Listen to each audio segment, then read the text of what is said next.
My name is Bob Babbitt. This is Breakfast from CAF, our first edition.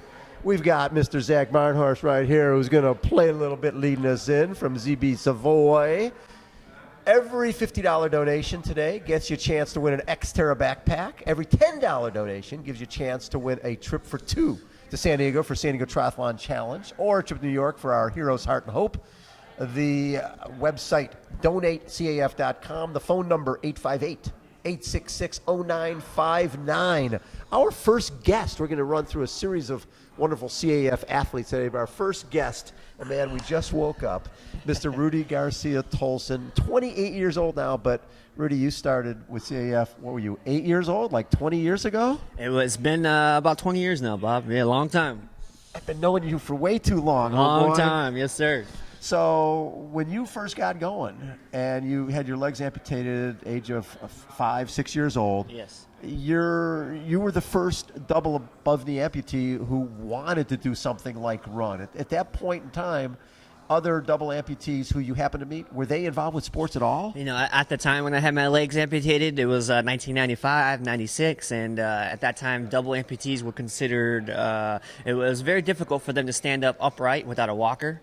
It was kind of unheard of for them to run or to do any type of sports. So the doctors would tell me and my parents that, you know, the best option would probably be a wheelchair. Right. You might be lucky to walk on a walker, and you'd never run, never ride a bike, never do any sports, you know. The technology at the time was just wasn't there. But I think myself and everyone around me, we had different plans. So what was fascinating for when we first started CAF, the idea was to give people the equipment they needed to stay in the game of life through sport. Yep. You went to your first Paralympics when you were 16, right, in Athens in 2004. What was that experience like, and how did that change your life? Yeah, no, when I first got involved with CAF, I was 8 years old, and I was the first kid that CAF ever worked with. And right. Little did we know it would snowball into what we have now. We have the kids fun run at the Challenge Athlete Race. We have programs for kids, Catch a Rising Star programs, and we have a lot of focus on the youth, which is awesome. They need a lot of attention. And now, back when I was younger, I was telling everybody when I was 8 that I want to go to the Paralympics in 2004. And I remember I would train every day. My mom would drop me off at practice at 4:30 before high school, and I'd be tired for first period of class, but it was all well worth it when I finally made my first Paralympic team. I was 15 years old, and I was just going to get some experience and to enjoy this whole thing. And I ended up on day one breaking the world record in the prelims, and then coming back for finals and winning the gold medal. And it's just something that I've always dreamed about, but I never ever expected it to actually become a reality. And looking back now, I mean, it's definitely that's the highlight of my life, was winning my first gold medal, and knowing that when you set goals in your life 5, 10, 15 years down the road, and you work hard at those goals, you look at those goals every day, you put a picture on the wall of your goal, you think about it every day, you can achieve it, and I wouldn't have done it without the help of everyone around me to push me. So back in the day when you're thinking about, gosh, I want to get involved with sport, you were really the only challenged athlete that you knew. When you went to your first swim meets and you saw all these legs scattered around, you saw blind athletes, you saw wheelchairs, what were your thoughts? Right. No, from the start, it was never about being a professional athlete. It was never about being a Paralympic athlete. It was just about being a young kid. I just wanted to go out and play and have fun and be like my brothers and sisters. I have a brother, 2 sisters. They're both able-bodied. I just wanted to be like them. I didn't want to have my legs be holding me back. And so I remember I showed up on the pool deck because I wanted to try swimming. My dad suggested swimming, so I remember we were on the pool deck, and I was the only kid on the deck with a challenge, with a disability. And everyone, they all automatically associated me with the name the no leg boy, the boy with no legs. And that just I did not sit right with me. And leg boy. No, it was not cool with me. And then not the fact that it was no leg boy, but because they kind of separated me. Yeah, they right away said he has no legs. There's no way he's gonna be fast as us. So that's when I set my first goal. I told my mom, I told my dad, I told my parents, people around me. I said I just want to beat a kid with legs. That's all I wanted to do. If I could do that, then we're going on the right path. And I remember it took me about 6 months to finally to do it. And I remember I was swimming the 50 freestyle. Yeah. I came into the wall, hit the wall, and I remember I looked over and I touched the wall before him. And I remember he looks at me, and then he looks up at his friends and said, "Man, the kid with no legs beat me." And his friends were making fun of him, and that's when I knew. I was like, "That's it right there." And that kid's been in therapy ever since. He's been having problems here and there. No. But you've always been the guy to change perceptions, right? Yes. Because no double above knee amputee was going to run. You were going to be on a walker. You're on stilts. Next thing you know, you're running a sub 6 minute mile, right? Yeah. Then triathlon, right? You'd done little triathlons when you were a kid, but all of a sudden one day you said, "I want to go do the Ironman." Well, as soon as you get into the triathlon world, I got into it back when I was 7, 8 years old. I started doing relays, started doing the swim portions of the relay. A gentleman named Terry Martin Yes. was one of my first relay partners, and we ended up doing relays for a number of years. And as soon as you get into triathlon, you start educating yourself about the sport, and you know that the prize of the sport, in my opinion, is Ironman. Is getting to the Ironman starting line and then getting to the finish line. Is just epic. And as a young kid, I used to watch it on TV. I used to watch Ironman Kona on TV, and I would think to myself, how is it possible these guys can go this far, this long? And in the back of my head, I always knew that was something that I would try. It was just granted I would try. If these people were crazy, they're out there doing it. It's just a 17, 18-hour race. I want to go do that. I want a piece of that. So I remember I did my first sprint triathlon when I was 10. I did my first half Ironman in Clearwater, 2007. Yes. And I thought it was a breeze. It was a breeze, It was yeah. a breeze. Flat course. That was a big deal. It had packs of hundreds going by and just catching on the bike, catching a good drift. And then, so with that mentality, I was thinking, Ironman's What's the big deal? What's the big deal? What is everyone training so hard for? My next experience was 2009 Kona. Kona Ironman. I went over there and had a very humbling experience. Yes. I was on the bike for about 9.5 hours, And when you ride, right. you don't have quads or hamstrings. Right, I am so riding- you are a butt guy. You're basically all glutes. I'm riding with and glutes, upper body. hip flexors. I'm using a lot of abs. I usually don't have aero bars, so I'm really more upright, and I use a lot of upper body strength as well. So, a traditional cyclist, they say keep your upper body, Right. Don't move it. But I'm just using everything, trying to get every piece of energy out of my body and out of the bike. And on the hills, I just put it on a very low gear and spin it up. And the bike is definitely the hardest, but it's an Ironman. It's 112 miles no matter what. So in Kona, I ended up missing the cutoff by just a little bit, and it was not my proudest moment, but I learned a lot. I learned a lot about myself, a lot about my training. That's what I got involved with Coach Muddy Waters. We ended up fixing my whole bike, taking off the aero bars, Yes. and we put some more thought into the bike, and because that was my weakest point out of the three sports. And a month later, I wanted to get my revenge. I wanted to finish an Ironman. It was something that I always wanted to do, and I didn't want to wait a whole another year. I didn't want to wait. Also, there was a lot of people following And you. I you have put a lot a of all training. those other little kids who were missing legs So or chairs. I wanted to set the example. If you don't finish an Ironman, it's not the end of the world. You just got to get back on the horse and try it again. So a month, five weeks later, I found myself in Tempe, Arizona, and ended up swimming an hour, which it was a pretty good swim. Really, really cold. Took me 15 minutes to get warm, and then got on the bike and 3-loop course. And first loop was awesome. Second loop a little flat, and the third loop I was feeling that. I was feeling that third loop. we were worried about you making that bike cut off. So finally, I got into transition and made the bike cut off 8.5 hours. So I had about half an hour to spare. Yes. And, it was a good feeling, but it was kind of a scary feeling because I knew I still had 26 miles. So Good news, bad news. Good news, I finished a bike. Bad news, I got to run a marathon. The race and was I'm just beat to crap. starting. Yeah, the race was just starting for me.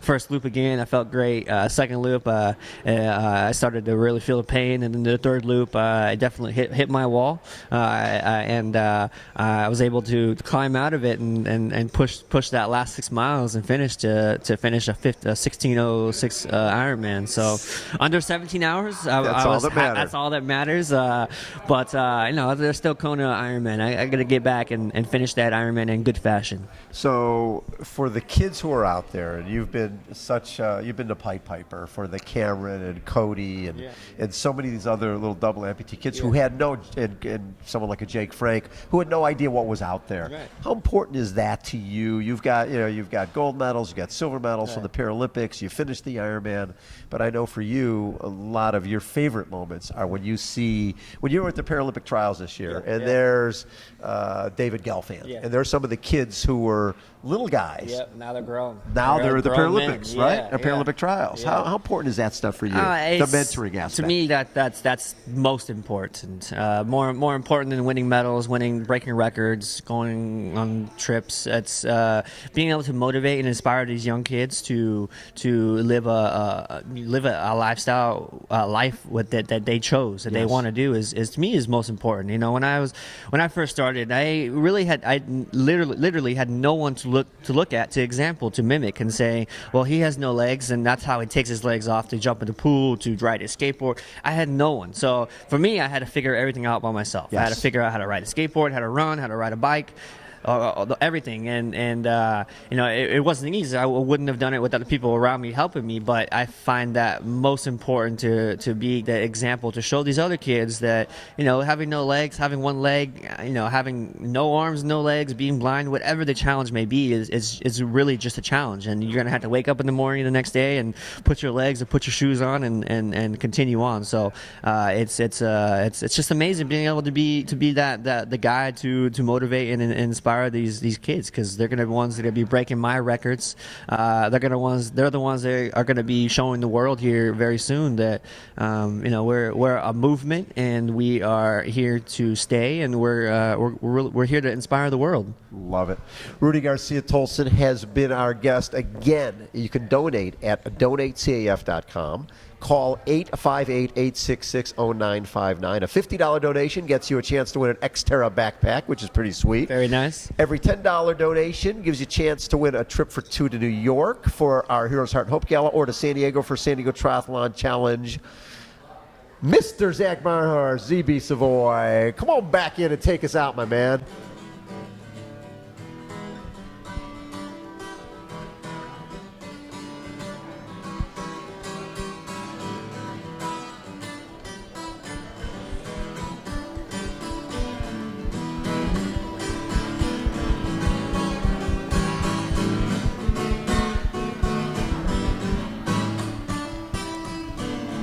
Zach, you are the man. Rudy, thank you so much. Thank you, Bob. Thank you very much. Next up is going to be the amazing Scout Bassett. Scout, come on in here. Zach, keep playing, baby.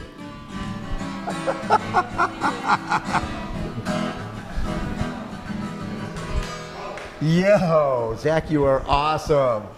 Scout. Hey. How are you? Good. How are you? Good to see I you. am wonderful. For our audience, Scout Bassett is the American record holder at 100 and 200 meters on the track, world record holder for 400 meters on the track, and going back to where she grew up, she lost her leg in a chemical fire before she was a year old, and lived in this horrific orphanage for the first 7 years, and fortunately was adopted by a family from Michigan.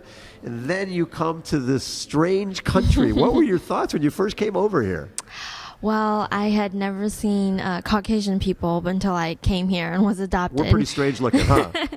So that was a bit terrifying, yes. But it was such a traumatic experience for me, just to, you know, live in one place, one room, you know, almost 8 years of your life, and then the next moment you're, you know, on a train, a plane, a car, all for the first time in a world that you've never even heard about. Yeah, and within a year and a half or so, you didn't speak English at all. You're winning spelling bees in English. You end up with a full-on scholarship, academic scholarship to UCLA. When did you find CAF, and what did CAF bring to the table for you? I got introduced to the Challenge Athletes Foundation when I was 14 years old, and I was at this track and field meet in Florida, and CAF was there supporting several other athletes, including Rudy. Yeah. And they told me about what they do, and being able to provide adaptive sports equipment and funding for athletes with disabilities, and I I was just so shocked. I had never heard of such a thing. Yeah. And but it completely transformed my life. I got a running leg for the first time then, and ran for the first time, and it just set me on a whole new path that I could have never dreamt about. What always fascinates me is you go back to China for the first time since you were adopted as a triathlete, right? Doing Yes. para-triathlon back then. What was that experience like going back to China? Well, it was emotional, obviously, just Yeah. to be back stepping foot on my homeland for the first time. At that point, it had been almost 16 years since I had left. And but I was so grateful and appreciative to have the opportunity to compete in front of my home country Yes. and obviously to represent the U.S. But I felt a lot of warmth and love from the crowd and the fans, people who had obviously known my story Sure. and followed it there. So nothing but positive vibes when I was there. So when you moved from triathlon into track and field. Yep. And I remember watching you out at track meets, and some of your equipment, you had like a racquetball taped to the back of your leg to keep your knee from flying up, and the equipment has changed just a little bit since you got into track and field. Oh my goodness, even in the last 5 years, Yeah. I would say. I've been doing this for almost 8 years, but especially in the last 5 years, the technology has really improved, has changed. And that's what's so incredible about companies like OSER that are Yes. involved. They see the need out there for these athletes to want to compete at the highest level with the very best in the world. And they're always creating new technology, new running blades, knees to be able to get, athletes to be able to compete at that level. Right. And so it's great to see the evolution of, the original Cheetah running blade to, several variations that we have now of it. So your goal, you just missed on making the 2012 team, and you got to go to Rio in 2016 for your first Paralympic experience. How special was that? It was such a dream come true. I was so disappointed 4 years ago when I didn't make that team. Yeah. And not only did I not make that team, but I finished dead last at U.S. trials. Right. And so obviously that was such a disappointing and heartbreaking experience. And then to be able to, 4 years later, make that team was obviously really special. But it's a dream come true. There's nothing like competing at the Paralympics. Nothing comes even close to that Super Bowl, so to speak. So one of the things that you do so well is you're a phenomenal mentor. I saw you at San Diego Triathlon Challenge with a little boy who I think grew up in the same orphanage that you did. Yes. And then yes. you just went back to China, and I think Nike was filming you reliving Yep. those early days of your life. How special was that, and how cathartic was that? Well, it was so interesting because 4 days after Rio, I left on a plane to go to back to China. So this is only my second trip back since I've been adopted. Yeah. But I had not been back to the orphanage that I grew up in. And Nike gave me an opportunity to do some active schools Yes. work and program with the public schools and kids, and I said I'd love to, but I have one request, and that's that can we make it possible to go back to the orphanage, because it's not so easy. You can't just show up and say you want to go tour. Right, yeah. And so they made it possible, and I think that was probably the most powerful and moving experience that I've had of my life thus far, of just being able to go back to the place that I had some really trying years. And, it's never easy to go face the people or places that, broke us. Right. And for me, there were a lot of tears, but all good things, Yes. to see the progress that's been made. 90%, over 90% of the kids in the orphanage have a mental or physical disability, which is why they are there. But it was so incredible to work with the kids and just to spend time with them and to share a lot of love and hope with these kids. And I think that was the hardest part, is in a country, people don't realize this about China, but it is still a country that is very socially behind in terms of disability. Yes. It is not known, it's not seen, they don't promote it. You would never see a disabled athlete on an ad or anything Right. there. And and they're still very shameful to have a disability in China. And so I think it was hard for me to see that these kids, it's hard to imagine that they're going to have a future in a place that doesn't really see them as belonging in society. Or seeing them as important, Yes. or having value. Exactly. That has changed a lot here, right? Yes. Because you didn't know that many other people. In the town you grew up in, you weren't just the only amputee. I think you're the only Asian in the Yes. city you grew up in. So how has that changed, and how has CAF been a part of that change? Oh gosh, I think CAF has been a huge a motivator and a huge agent of change in the way that people look at disability, athletes with disability. I mean, I even think in the last 10 years how far we've come in the sense that, all the time I hear from people that write or message me Yeah. of how encouraging and motivating and inspiring. And it used to be of a very charitable way or done in a very sympathizing way. Right. Like, I feel bad for the life that you've had to live or that you're disabled.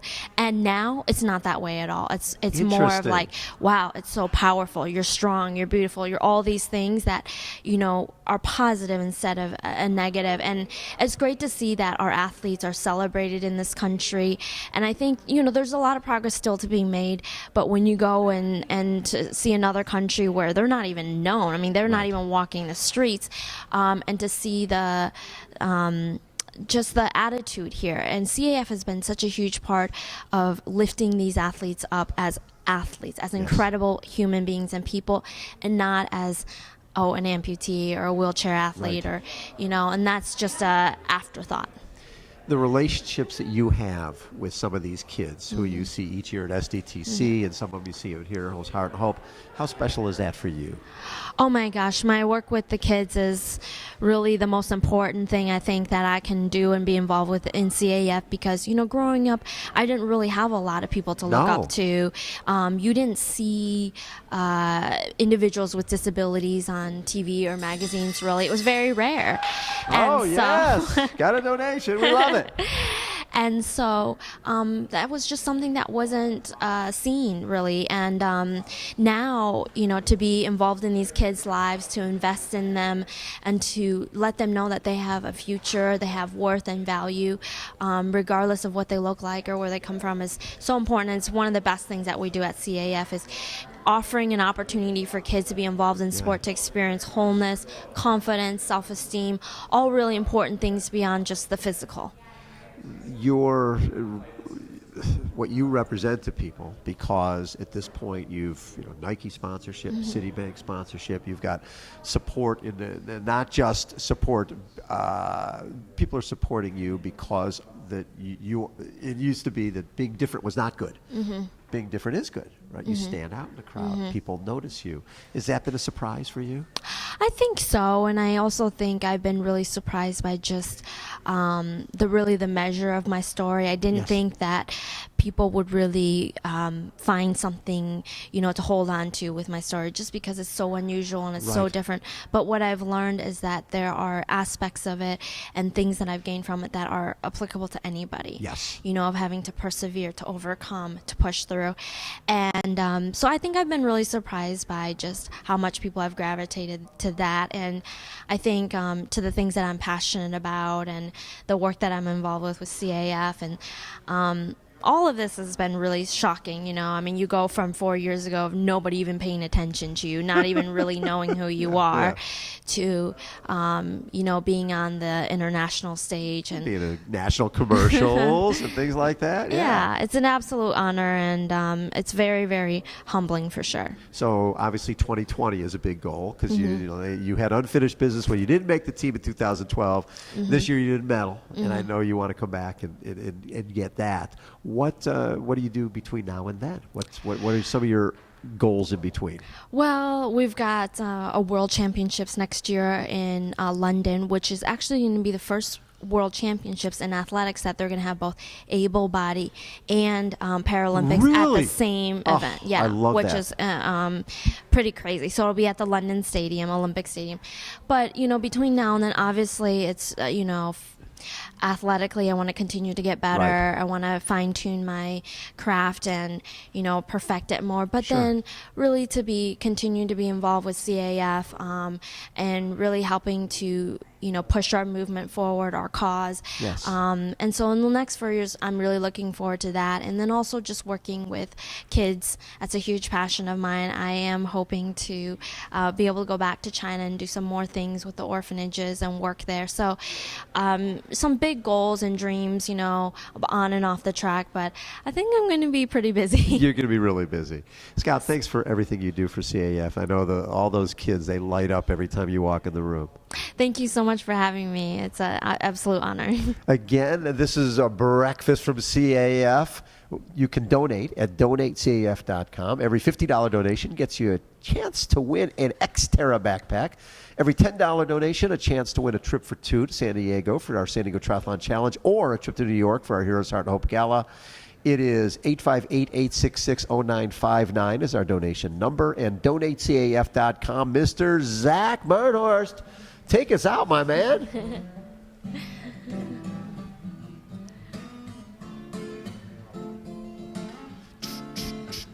It's pretty cool. What do you think? Yeah. Zach's got a company making bow ties. Oh, really? Bow ties. Interesting.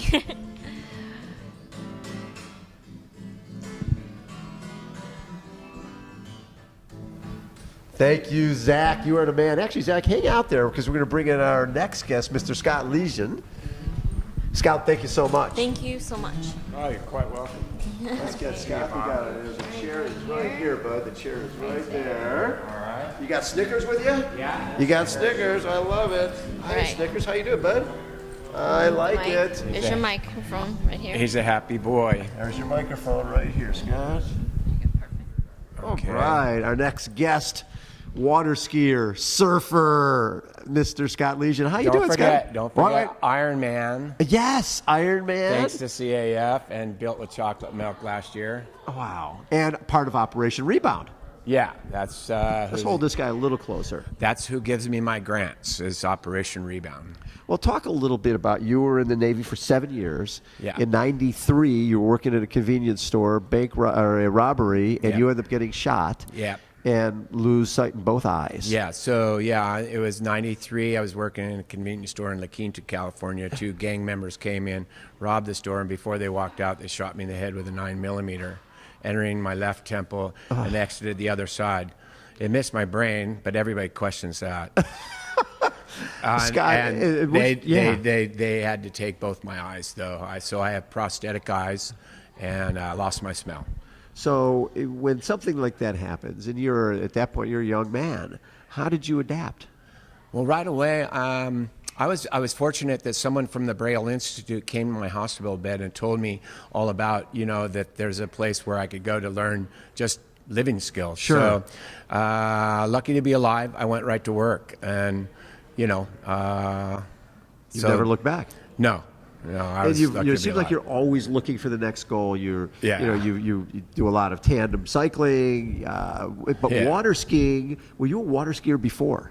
I had skied back in high school, but not like for a long time. So What was the attraction for you to go for adrenaline. championships? Adrenaline. You liked it. the adrenaline sport, So, yeah.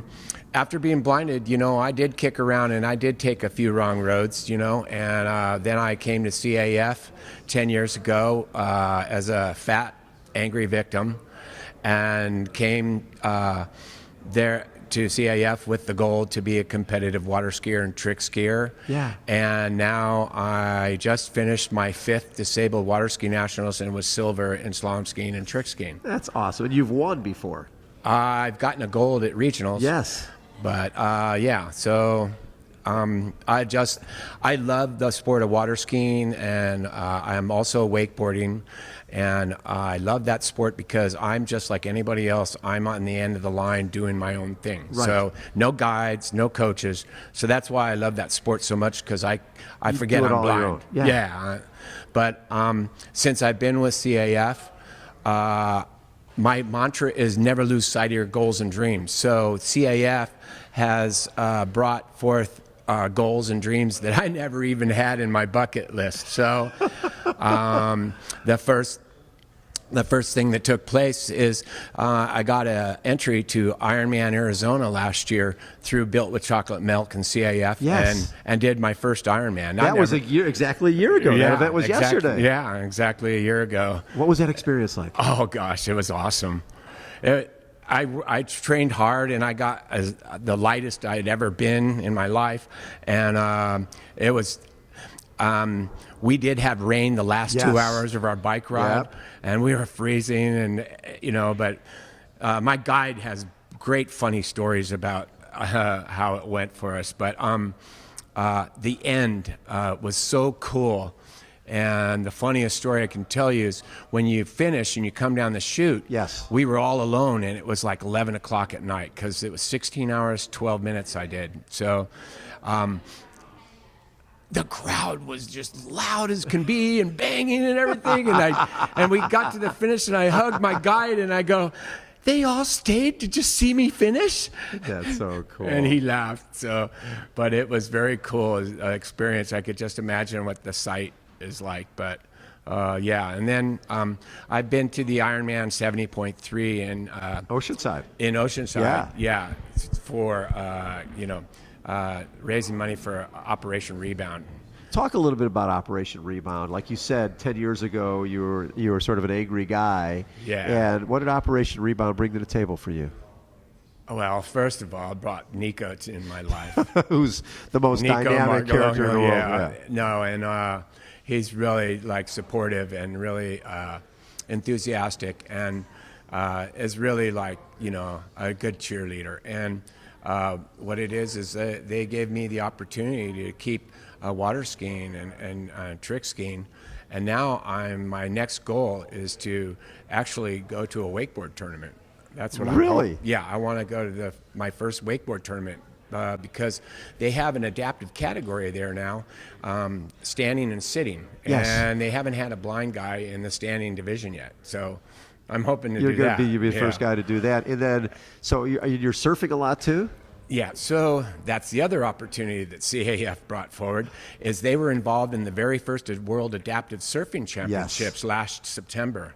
And so my coach, Pat Weber from the San Diego Surfing Academy, and I got together, and we kind of finagled our way in there as a blind competitor and competed in the stand-up division with the guys with prosthetic legs, but they had sight. And so that participation let ISA know that they needed a division for the visually impaired. So at the U.S. Nationals, they had a division for the blind, and I became the 2016 U.S. Blind Surfing Champion, which qualifies me to be on Team USA. How fun is that? Yeah, for the Worlds coming up December 8th through the 11th, the ISA Stance World Adaptive Surfing Championships, December 8th through the 11th, and I fill the only spot that they have for a blind surfer on Team USA. So And where will that be held?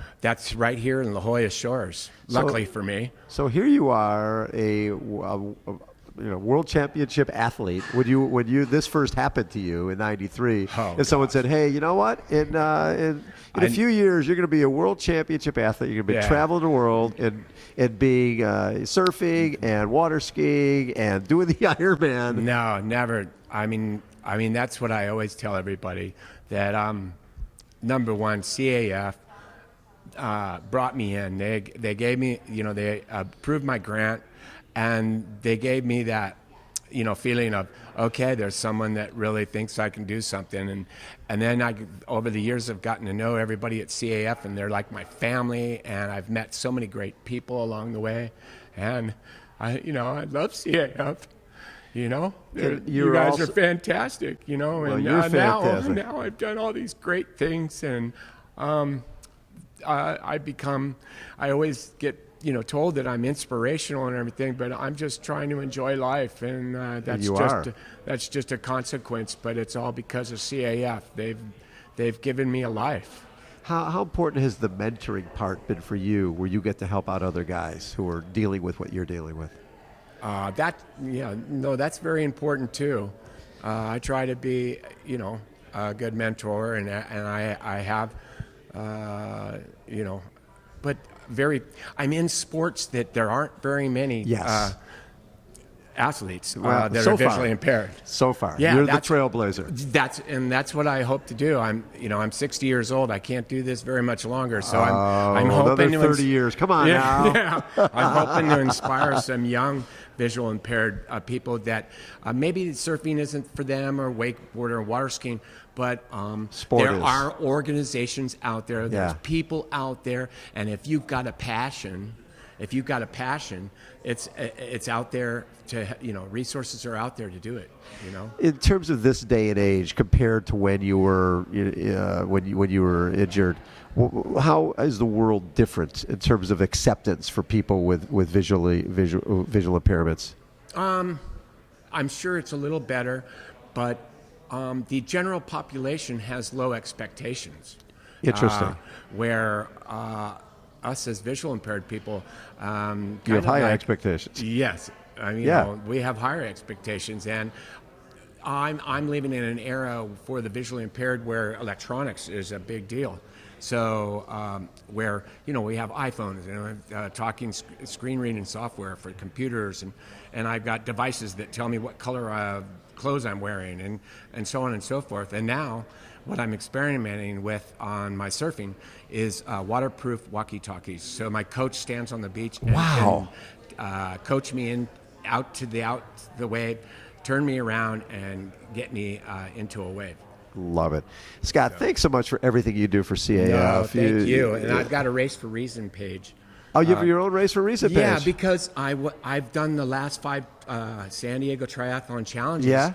And this year, because of the travel to the Disabled Water Ski Nationals, I wasn't able to train properly for the triathlon again, so I felt guilty. So good old Nico said, hey, set up a Race for Reason page. So I got a Race for Reason page, and also on the day of STTC, I went down there and did Tour de Cove and spun for 90 minutes on the bike. I love it. So to help athletes like our man Scott Legion here, go to donatecaf.com. Every $50 donation gets you a chance to win an Xterra backpack.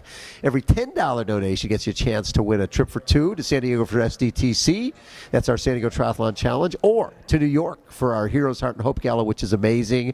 That's donatecaf.com, 858-866-0959.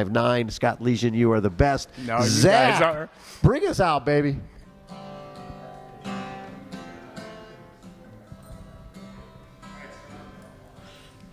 We might have like a major donor calling and they can put their pledge to you. I would love it. Okay, so Well, they're gonna you're- call myself and Doug's working on it, but they'll call myself. Love it. And then if you want to thank anybody, we got 500, 20, 25. Those people all called in. All right, so we did. We got Carol M. donated $500. Monica S. $20. Kim R. $25. Thank you. And the call-in number again is 858-866-0959. DonateCAF.com is the website. Zach, you are good, man. This is pretty comfortable, huh? Real comfortable. So good to have you back here. Is Danny up next? Danny Burt, come on in.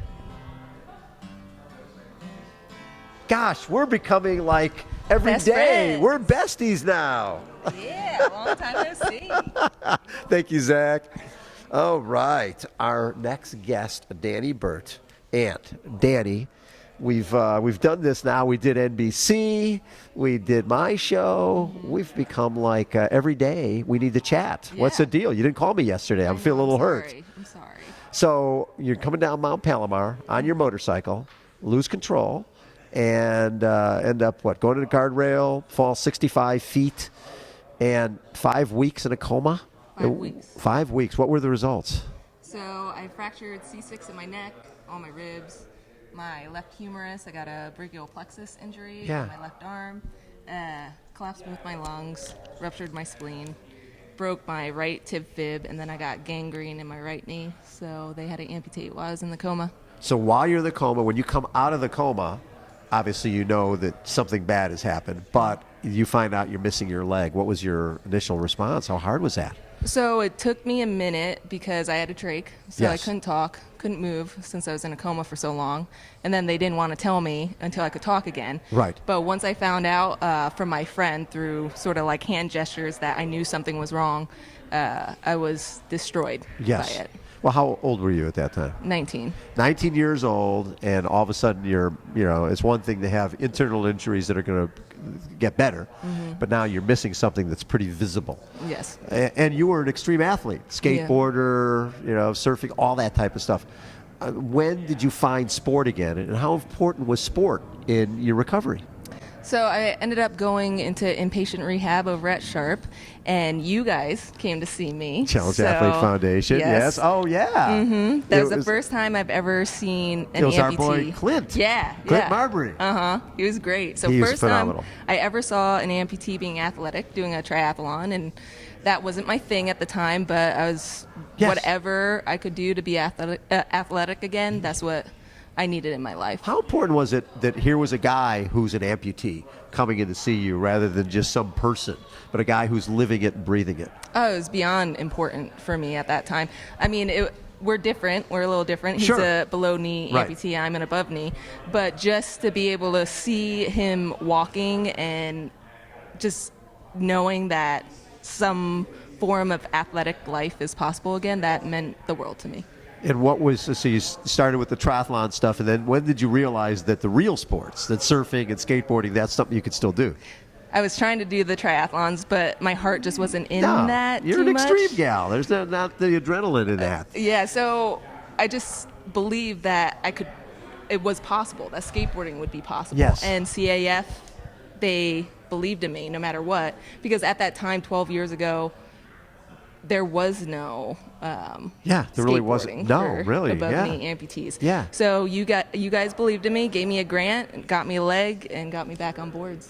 And then when you find surfing, when was that? And a lot of times the idea is you don't really want to get these things wet, right? They're not No. really meant to be in salt water. No, so I got into surfing because I wanted to get back into the water, whether it was bodyboarding or Yeah. surfing or whatever, but I didn't surf before.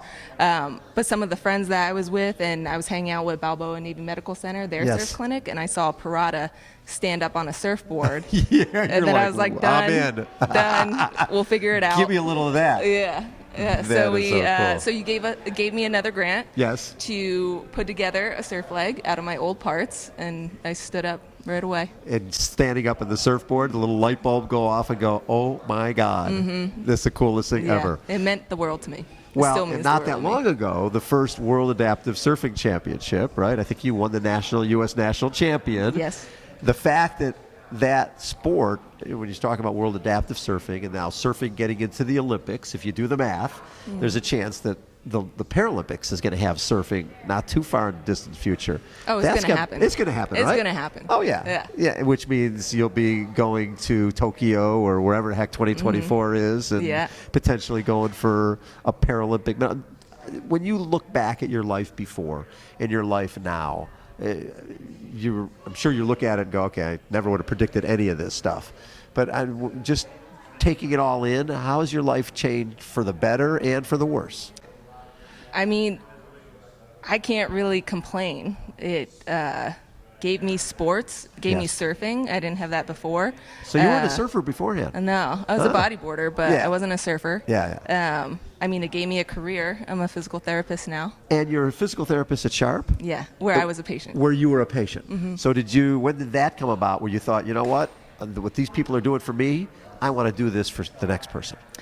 That pretty much happened right in the hospital because I just saw these people selflessly being there for me and caring for me and Yes. getting me back to my independent self.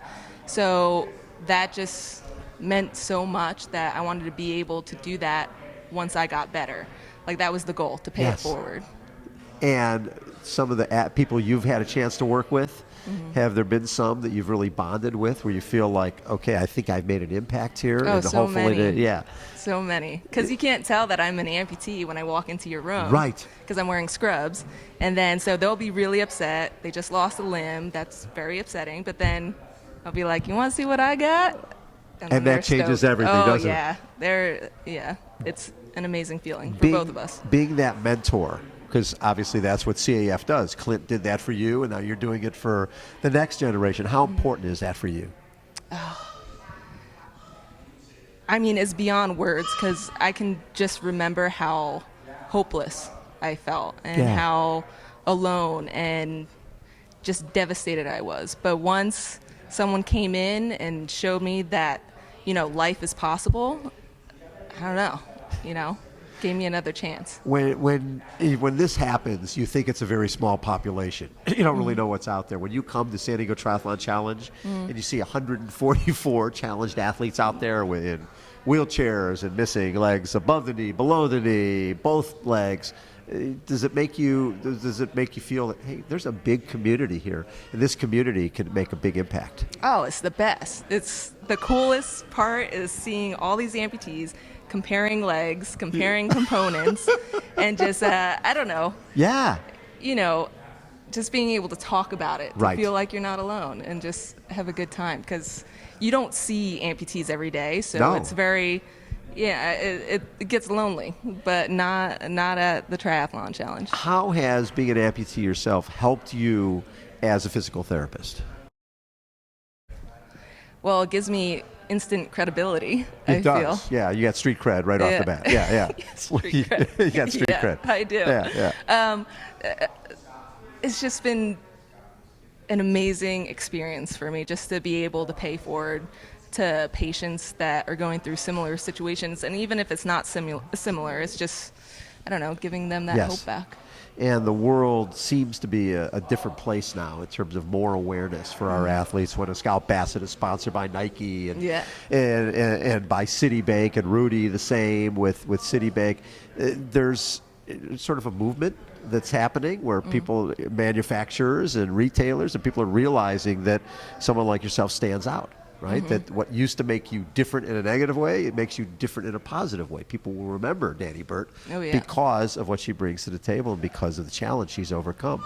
That seems like a pretty cool time to be living in. Oh, yeah, it's amazing. It's definitely amazing. I mean, comparing it from now to 12 years ago, Yeah.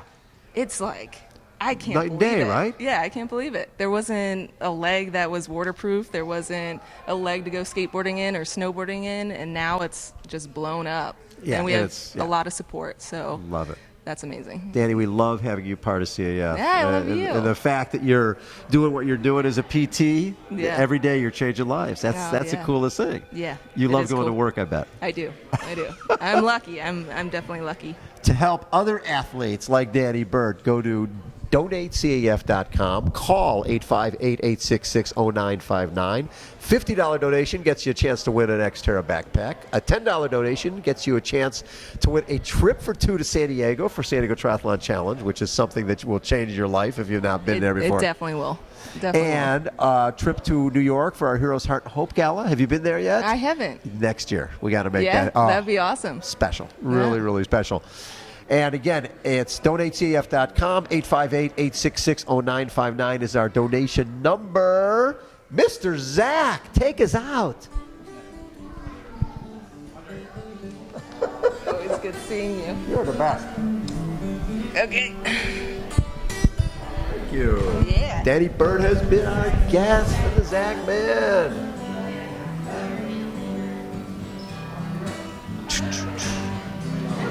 And again, our donation, donatecaf.com, 858-866-0959. Our next guest, Andre Zooks. So which kid did you name Money Buddy? Which one is it? buddy. Yeah, that's a good story, huh? I love that story. So in your case, you were born without your lower right leg Right. and missing fingers. Yep. And so that was your reality growing up in Brazil. Absolutely. Were your parents like, hey, listen, everybody's got different issues, just deal with it. We'll deal with it. Absolutely. Yeah, that's exactly what they said. You know, my entire life, they really put me to the test. Like, I'm going to figure it out, Yes.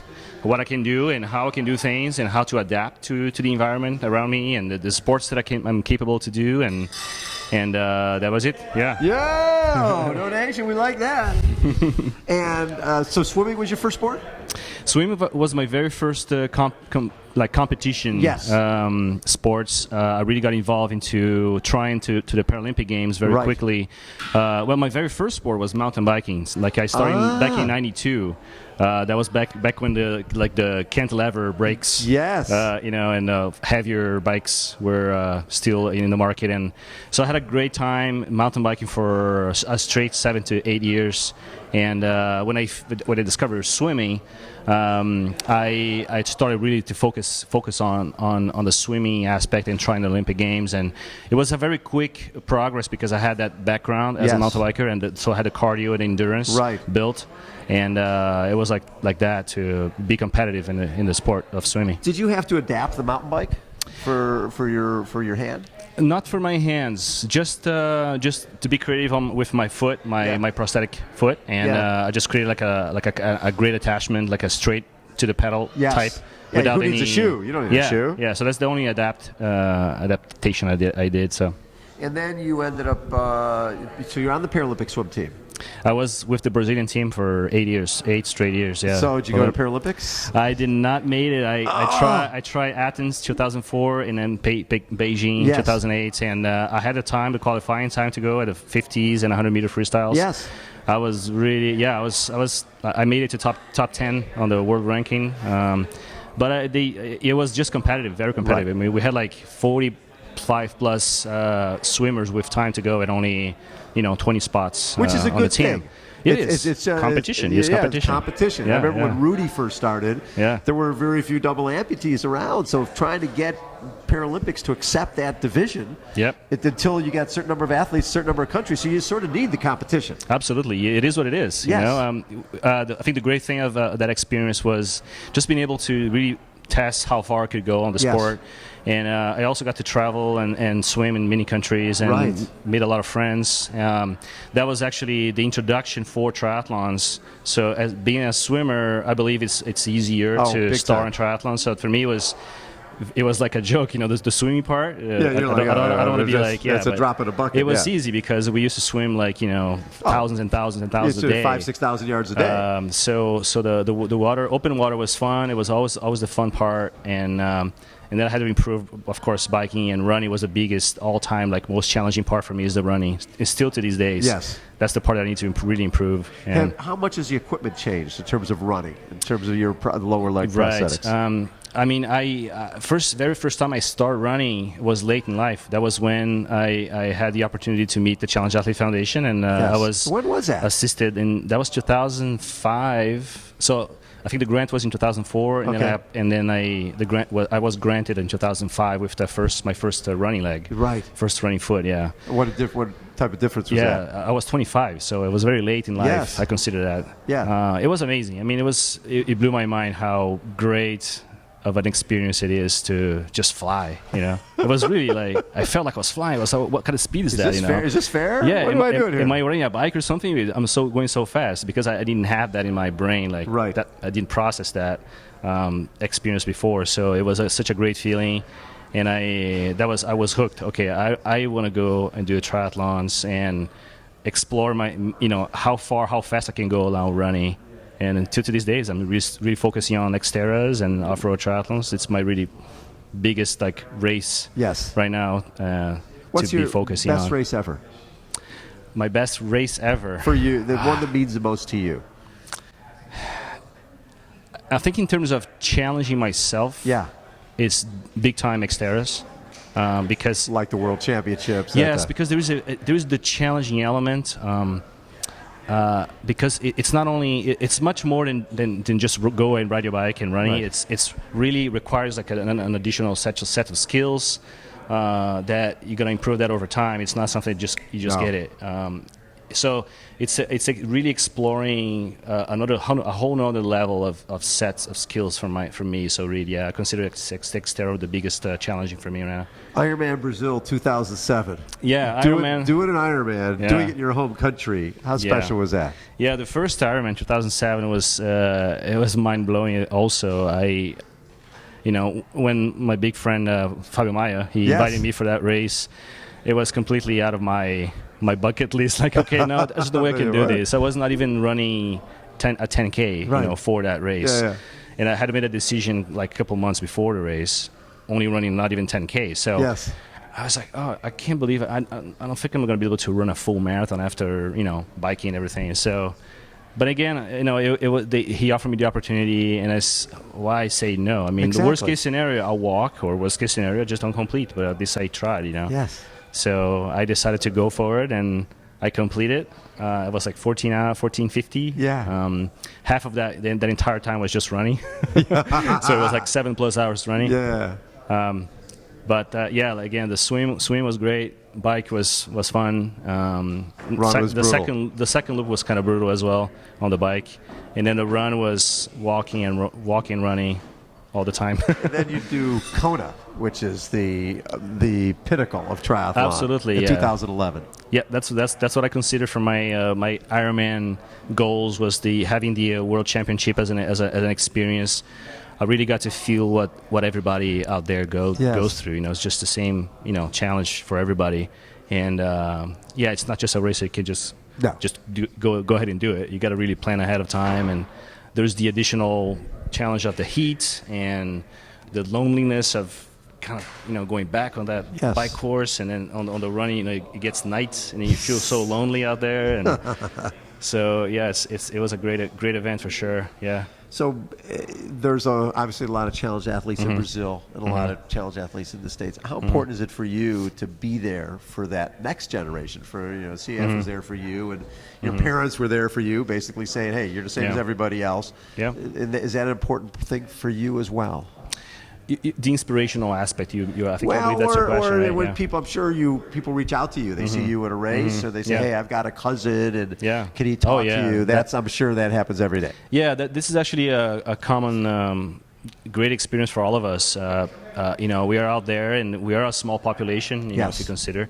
So it's very typical for someone to be just curious and knowing what are we doing and what kind of equipment we use. Yes.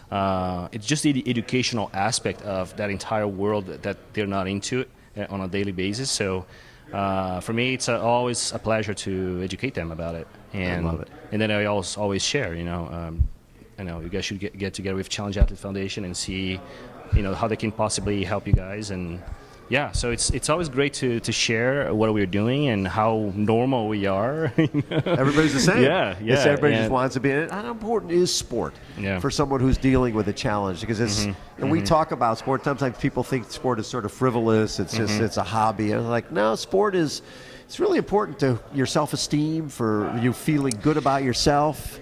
I think sports it's like a health insurance. That's a very good point. If you don't have health insurance, if something happens, you start getting concerned, right? So that's what I consider. If we don't have sports, if something happened, like meaning by the challenge like daily basis, like the life gets in the way, and we have the sport to go there and feel good about ourselves. So I consider that as like a health insurance that we have to have that. I love that. That's for everyone. Now you're a dad. You got 2 little ones. Yeah. What's next athletically? You have some goals coming up? Absolutely. So I was talking about Xterras. Yes. I believe that will be my sport for the rest of my life. As long as I can have that health insurance. Yes. I will be competing on the Xterras. I think I can go much further, and I have a sense that's the sport where we will see a lot of other amputees, other challenge athletes competing. Yes. This year was already I think it was a world record of challenge athletes on that race. I believe next year will be even more now that the Olympics are gone or over. Yes. I believe there's a lot of like high-end athletes, really well trained, kind of targeting that race right now. It'd be interesting to see the Paralympics take a look at off-road triathlon. That seems like a perfect fit. Yeah, I mean they have the cross. They have the cross nationals, right? Cross worlds.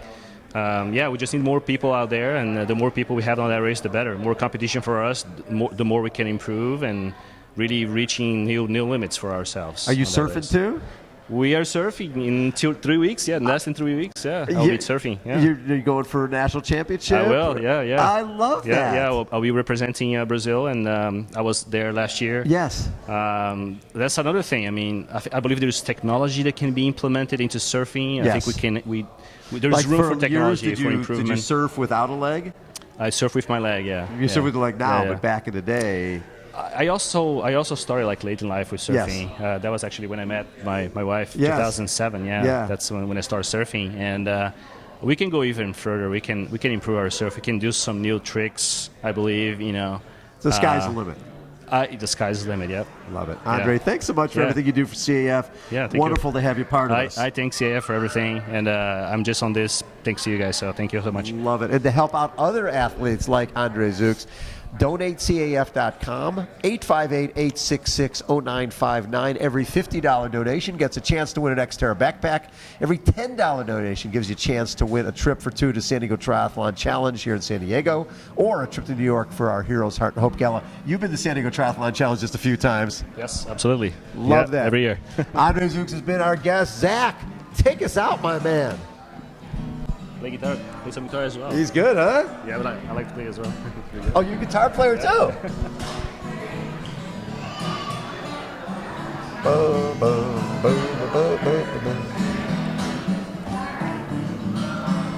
Okay. All right. Good. Thank you, buddy. Awesome. Yeah. I appreciate it. Catch up with you again. Absolutely. Where the boys at? Ricky and Eric, you guys get to share a mic. Good to see you, brother. How are you? Good to see you, man. Jeff, how we looking? Thumbs up? All right. We're going to interview a couple realtors now. Realtors, come on. Yeah, realtors. I mean, we're not selling. You're your, athletes. We're not selling your house. Oh, not yet. That's a realtor. A realtor Eric- sells residential. Exactly. Brokers. You're We're brokers. brokers. Sorry, you're brokers. Eric Northbrook and Mr. Ricky James. How you both doing? We're good. We're good. We're good. Yeah, same. So, Eric, take me back. Has it been 10 years since you were 10 injured? years, yeah. 10 years. And down at Baja, motorcycle? Baja, riding a motorcycle, off-road, bunch of real estate guys here in town. And It's always real estate guys. They mess yeah. up, man. What the hell?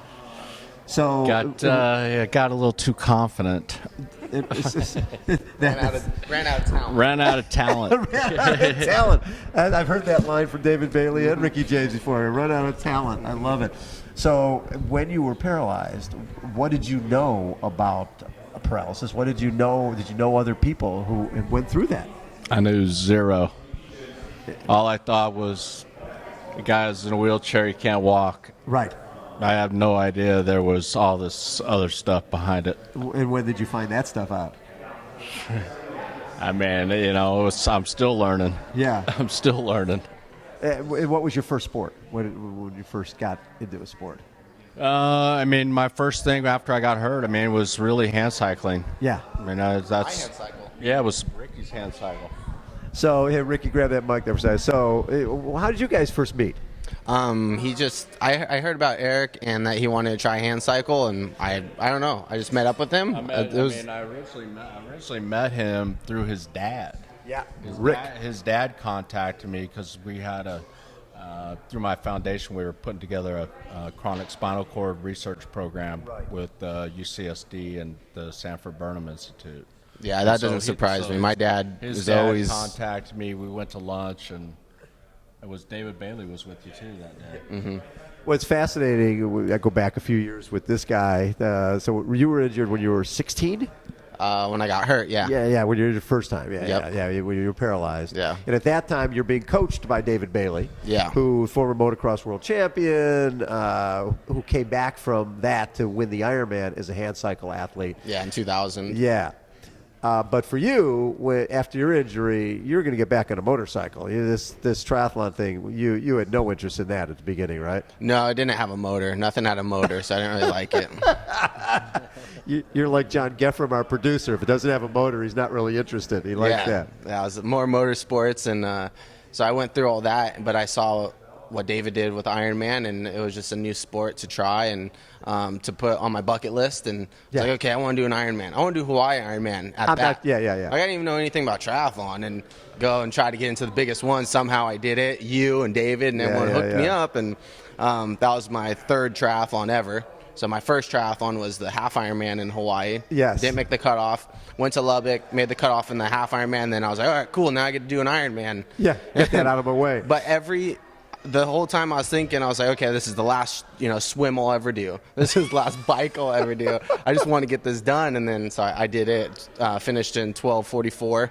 Yeah. So that was cool. Glad I finished, and then I retired. So all right, I'm done with that. I'm done with this Well, stuff. then he sucked me back. David's like, well, just go do the half Ironman championship in Florida. Yes. Because you know how to do it. So I did that, and I won Florida. So that was cool. And then I was like, okay, I'm done. I'm And retired again. Yeah.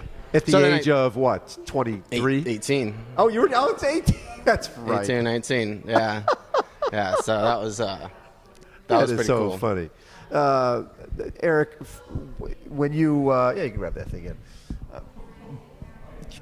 You've done a lot of hand cycling, and this year you did the $1 Million Challenge ride, and there was some days, a couple of days. One day in particular, I think it was 7 a.m. to a Day 7:05 p.m. Day 2. 87 miles. 7:30 a.m. start Yeah. and 7:10 finish. Yeah, 87 miles. What wind was what? 40 miles an hour? 35 to 45 mile an hour gusts. Yeah, I mean, rain. it came through 17-mile drive, and I was cranking as hard as I could downhill, going 5 miles an hour. That's so It was demoralizing. brutal. It's brutal. And everything but locusts, right? You had wind, rain. It's just I mean, it awful. rained. I'm guessing it rained at least 2 inches, 3 Yeah. inches during the ride. Any thoughts of, you know what, they've got these SAG vehicles. A lot of people got SAG vehicles. That's not your style. That's not what I'm about. Yeah. If I'm going to be out there, I'm going to finish. So what impressed you about this young man when you first met him? Oh, I mean, Ricky is obviously a very accomplished athlete. Yes, he is. He is, depending on what day, he's a decent-looking guy. Not today. Not today. He's having all, a bad day. He's all hungover today. No, I'm not. And so I mean, he. I met him a long time ago. We stayed in contact. I used his hand cycle, and we just became friends. And about a year ago, he came into my office and said, "Hey, I'm in residential real estate, and I want to, take a shot at commercial. And would you give me a shot?" And I said, "I'll give you a shot." And he's kicking ass up there. Is he really? Yeah. I treat Eric like Here, take that thing. I treat Eric kind of like I treat, or I look at David Bailey. David was kind of my mentor through sports and motocross and the triathlon, and now like business. I look at Eric as that kind of figure, and because he's one of he's a man. He's the man in commercial real estate. So No question it's about good to it. have a mentor like that, So like I did David. it seems like I'm going to become a good guy in motocross. I'm going to go to David Bailey because he's the very best. Yeah. And I want to get into commercial real estate. I'm going to go to Eric Northbrook because he's the very best. Yep. You don't go for the intermediate steps. No, it's good to latch on to successful people, try to make yourself successful. So that's just where I'm going with that. And Eric's great. How tough great has mentor. the transition been from being a athlete to a business guy? Yeah, it's fun. Just like Ironman, it sparked my interest for something new and different. So that's how I'm looking at this. It's new and different. I'm trying to have a family. I'm married now. It's just the right steps to do in my life, and very, blessed to have Eric by my side and have good people around me. I remember when you were first injured, and Bailey was like, "We've got to, we got to get him into something new." And Ricky was like, "Oh, I can still ride a motorcycle," and he's adapting the motorcycle. He's back on the motorcycle. Next thing you know, Bailey's back on a motorcycle. Yeah, that was one of my best accomplishments or whatever, is getting David back. He rode my bike in the Anaheim Stadium with Rick. With Ricky Johnson. Yeah. Where they had the classic matchup in Anaheim Stadium to kick off the season. These guys 30 are my years ago. heroes, you know, and to be able to provide that for David to get back on a bike that was amazing. He's a god to me. Yes. It's who I wanted to be. So it's that was a good feeling to do that, and see that. And he got to ride with the son for his first time with Sean, and I was at the track there, and that was. My dad means so much to me and what he's done with my life, and for Sean to ride with his dad and for me to kind of facilitate that was freaking cool. So talk a little bit about with CAF when we first did the thing with NBC to have them showcase you and CAF in the TV show with Ironman. What did you know about CAF at the time, and what have you come to learn about CAF? I didn't know too much, but about triathlon really in general, and you need a hand cycle, you need a race chair. But CAF has always had my back ever since I got into triathlon, and with you and and David and everyone here in Nancy and Virginia. It's just a great group of people and one foundation that I truly believe in, and me and Eric will do anything for. It's a good cause, and the money goes to the right places. Right. Where I don't see that very often with some other foundations. So do you get people, parents of other paralyzed children who say, hey, listen, what do I do? Because people are out there on their own not really knowing. Yeah, exactly. They're always asking questions or how to get into certain things. Like, Eric, hey, how do I get into hand cycling? That was 10 years ago. And, lend my hand cycle to him or rented it out. You should have rented it out. He would have hired you sooner. Now I sold my old one to him, so I made some money off him. He sold me his old bike, and he's like, oh, and I got these extra wheels. Yeah, and the wheels were... started clucking off everything to him. He kind of... he worked you a little bit. Me on the wheels. For like 8 years. Yes. Never even had a flat on him. He just blows out a carbon wheel. Like, what? Way faster than you. He rides downhills and it's potholes. I ride uphill on smooth roads. So, Eric, from your perspective, I think you were one of our bigger fundraisers this year at MDC with 30,000 or so. 35,000. 35,000 plus. 35,000. It's still counting. What is it about the foundation that connects with you? The people. Yeah. I mean, I think it really comes down to the people. I love the people. I love, what just the whole organization stands for. Yeah. And, anytime you can help an individual get back in the game Yes. through sports Yes. and find a competitive spirit, it's I think for me, hand cycling and snow skiing Yeah. those are my two sports, but having just finished the MDC, I just asked Ricky if I could borrow his racing wheelchair. Yes. Because that's my next thing is I'm going to do a triathlon. Are you? You heard it here first. Eric Northbrook doing a triathlon. Which one? You have to state it first, right? So you got to put it out there. Commit. You got to put it out there. You got to commit to I commit. don't know which one. I haven't figured it out that far yet. Yeah. But So- Ironman, what distance? probably just do a sprint to start. Yeah, Oh, stay that's with cool. sprint. Yeah. Yeah. Stay away from the long stuff for a while. They do. Ricky, I remember, didn't you do MDC one year? Yeah, I was trying. My whole goal, I got back into triathlon, Yes. was to go win Hawaii the Yes. second time instead of just going Yeah, to do because it. so after you did it, because you're one of the few people, usually people say, hey, I'm going to go do this Ironman thing, and then I'm going to get out. And usually they come across the line and go, I can go faster. Mm-hmm. Right? But for you, it was like, no, I'm seriously, I'm done. That's Yeah, it. I went back into racing trucks, Yeah. off-road trucks, and Irwindale stock cars. So I did Yes. that for a couple years, and then got rid of that and got back into Ironman and wanted to win Hawaii. So I didn't make it to Hawaii one year, so I went and did the MDC because they're about the same time. Yes. And that was the gnarliest thing I've I was ever going to done. say, I remember, because we had bad weather that year too, right? It was pretty good. It's just back-to-back centuries through Big Sur is just pretty gnarly on a hand cycle, and just 7 days of it was gnarly. But I did 9 Ironmans in 3 years. I remember And- that. All of a sudden, you got all back into it. Yep. Yeah. It was fun, but MDC was brutal. So yeah. What did it mean to you to go back to Kona and win that race? It was a good accomplishment because I went through a lot of bad stuff for a couple years. So it was Just sort of questioning what your life was going to be? the injury I kind of go through depression for a while, Yeah. and then it hit me after racing and stuff. I'm like, it's not going away. This injury's staying with me, and I didn't know what to do, and I just, honestly just was pretty bummed. So Yeah. that was to get back healthy and to do something and accomplish Hawaii. That was kind of my cool. I made it. I Yes. got back to healthy and stuff. So it meant a lot more than just winning that. It was kind of like a milestone for me. Sure. How do you do sports now? What do you do on a regular basis? I just hand cycle. Try hand cycle once in a while, but just working. He's slaving me away. He's working. Right here. He's not working out. He's not doing much right now because I'm slave driving him at the office. Yep. I gotta build my career. I don't have time to go on a hand cycle like this guy. He goes on, morning rides during the week. I'm like, I gotta work, man. I love that. Thank you guys for taking time. And if anybody out there would like to help us out and help great athletes like Eric Northbrook, like Ricky James, like Rudy Garcia Tolson, it's donatecaf.com.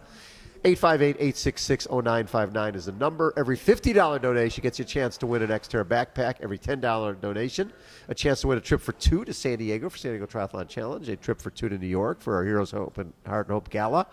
Thank you guys for coming in. Eric, thanks for being such an amazing supporter. Always a pleasure. You're the man, and thank you for hurting this guy on a daily basis. Yeah. He's doing well. He's doing well. Super proud of him. Thanks for having us. A pleasure. Eric Northbrook and Mr. Zach, bring us out, baby. Thanks, guys. I got the double mics.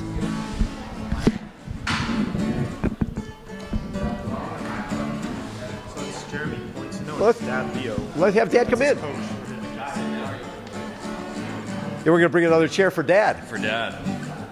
Dad, come on in here. How you doing? Good to see you. Good to see you, Jeremy. How you doing? I'm It's wonderful. Poinsino, right? Yeah, perfect. Look at that. What are the odds on that? Jeremy Poinsino, You're all who over it. is what a world champion in golf, right? Yeah, we just got back from Japan, actually. Did you really? Yeah. Now, was Japan another world championship? It was the 2016 World Championship. And you won the 2010 Yes. world championship. So it's been 6 years, yeah. Wow. And what'd you do this time? We won our You B2 won it cycling. again? Yeah. Yeah, we're really pumped. And your dad is here with you. My dad is here, Leo, the guide. He does all the work. I get all the credit. I like that. I remember the last time we chatted, Jeremy. Yeah. You talked about, well, first of all, I mean, you lose your sight. What were you, sophomore or I was so a sophomore at in San Diego college. State? Yeah, exactly. And all of a sudden, just vision disappears. Yeah. Was it gradual or pretty much? It's a rapid onset of blindness. I lost my central vision in a matter of 2 months at 19. So I remember you saying that you lose a central vision, so you can sort of see around the periphery. Exactly. But in the center, there's nothing. Exactly. I tell people my vision's similar to a donut if they put their hands in front of their face. Yes. That's what my vision's like at all times. I have the donut, right? I have the top, the sides, the bottom. I'm missing what the donut's missing. You're no missing the central center vision. part. Exactly. Yeah. And so, Leo, when your son lost his sight, that's a very traumatic time for the family. How did you guys deal with that? It was tough because that's definitely not something that you want for your kids. Right. It was really hard at the beginning because he was depressed and everything. But then when he starts getting better, all of a sudden, then we getting better because, we basically follow his mood. And right. For some reason, something happened. He started coming back and getting out of the depression, and everything was good. Now he's a very happy. I was going to say young man. He's actually a, very happy guy now. So it's very easy. But he was very hard. You don't expect that. And how important was sport? Did you see a change in Jeremy when he first cycling? Right? Was it cycling? Yeah. Did you see a change in Jeremy once he realized he could still be an athlete again? It was funny because it happened at Thanksgiving, and I actually had a set of golf clubs for him for Christmas. Yes. I give it to him, and he basically said, "What am I going to do with it?" And then a couple of months later or something, he said, "Well, let's try him." And then when he started, to hit the ball and realize I actually can hit it. Yes. Then you could see a smile on his face, like, "Oh yeah, great. I can actually still play golf." And now, Jeremy, you can grab that mic. Yeah. Were you a golfer when you were like in grammar school, high school? Yeah. My parents met working in the golf industry. Oh, He worked interesting. in the golf industry for 30 years, and I played with him every Sunday from when I was 12 till I was 17, till I graduated from high school. Yeah. I played 3 years varsity in high school. That was my main sport. So after losing my sight, I thought golf is very visual. Yes. As a legally blind individual, I'm not going to play golf ever again. Well, it's interesting, and I think I told you this story. One of my closest friends is a blind entertainer named Tom Sullivan. Yeah, he was at the most recent national championship with us. Yes. We saw him there. Tom's a very good friend. Great guy. And he actually challenged Jack Nicklaus Right. to play for $100,000. And Jack was like, "I can't play with you. You're blind." He goes, "Well, we're going to tee off at 1 a.m. Absolutely. Absolutely. He's a smart man, Tom is. Tom is a very smart man. Great guy. Getting back into golf again, the nice thing about that is the relationship. You get to spend more time with your dad than you probably ever did before. Absolutely. I think in going through losing my sight at 19, I was growing up thinking we all had to be independent to be successful. Yeah. And losing my central vision, I thought, oh my gosh, I'm now dependent. I'm going to be dependent on others for the rest of my life. Yes. And that's what got me into that depression. But I started to find out further on down the road that there's this beauty of interdependence, where we can work together as a team, and I'm not really dependent on him as much. We're interdependently working together. He's helping me on the shop, but he's getting purpose as well, and we have a deeper relationship. So there's so much fun and power to that. When you guys went to England in 2010, and was that your first World Championship? The first time you were at the World Championship? Yeah. It sounds like the bond grew throughout those rounds, right? Yeah. And you end up winning, I think, chipping in on the last hole. Or in a playoff.